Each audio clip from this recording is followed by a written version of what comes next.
Welcome back, and continuing with pathologies of the knee.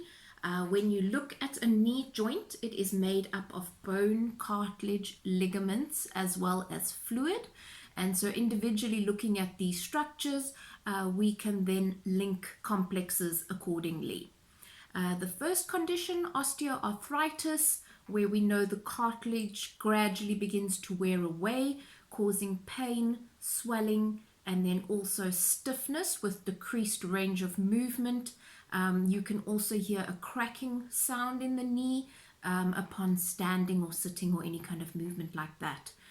Your risk factors for developing osteoarthritis in the knee is age, because obviously the ability for cartilage to heal decreases as one gets older. Also weight gain, placing more weight onto this joint. Heredity, and then also gender. It's more common in women over the age of 55. Your repetitive stress injuries, athletics, as well as other illnesses such as rheumatoid arthritis and certain metabolic disorders. I would recommend that you use Artho L for this condition, as well as Sportz Muscles. And then if surgery has been indicated by your specialist, I would definitely recommend using Tramino pre and post-operatively. Apart from surgery, just treating it through massage. You can absolutely then massage around the knee. Remember, never on or into swelling. Cupping is definitely indicated, but it might be a little bit tricky as the knee can be quite bony depending on the individual client. You may find that you can only actually attach the cup at the attachment point of the muscle and then work towards the insertion, and then on that actual knee joint where those insertion points are, you may just be able to do a pumping action. So that will be covered then in our practical video where I will show you some of the techniques in this more tricky area.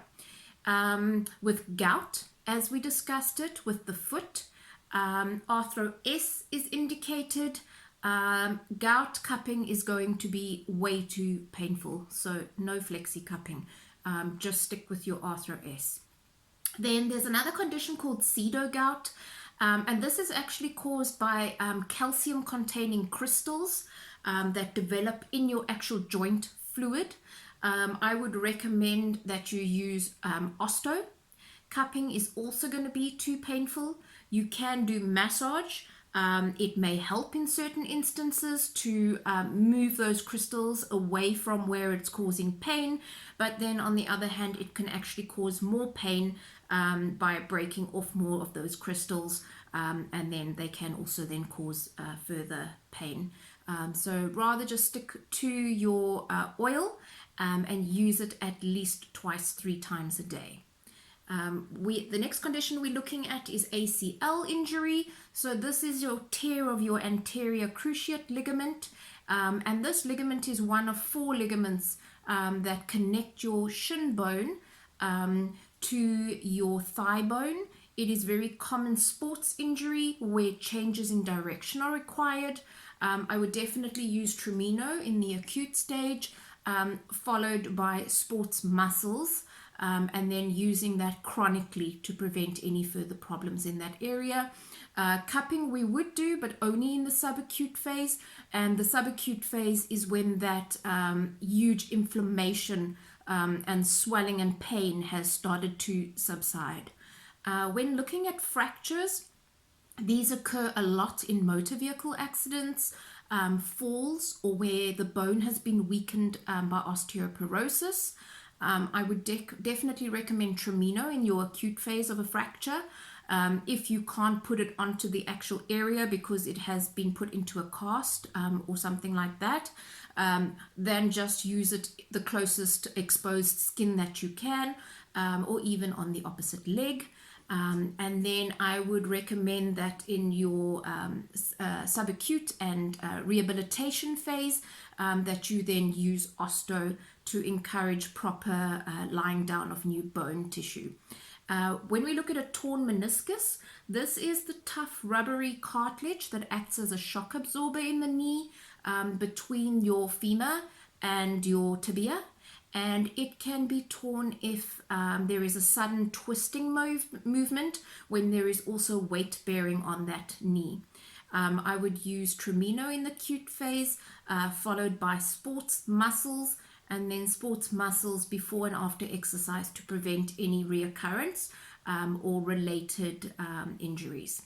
And then with bursitis, also discussed in the foot, it occurs when this fluid-filled sac becomes inflamed, and because of this inflammation, I would recommend that we use Tramino.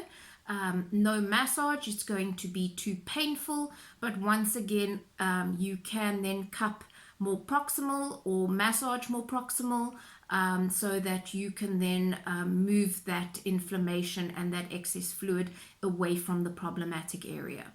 The last condition that we're looking at is patellar tendonitis, which is also referred to commonly as jumper's knee, and this is an irritation and inflammation of your tendon that connects your quadriceps muscle to the tibia bone.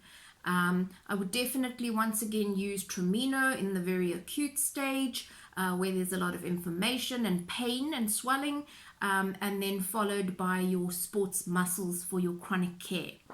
So thank you for joining us today, and then the next session that will follow this next week will be a practical where we look at massage of the entire leg, including flexi-cupping where applicable, as well as a special focus on cellulite practical cupping. Thank you so much and take care.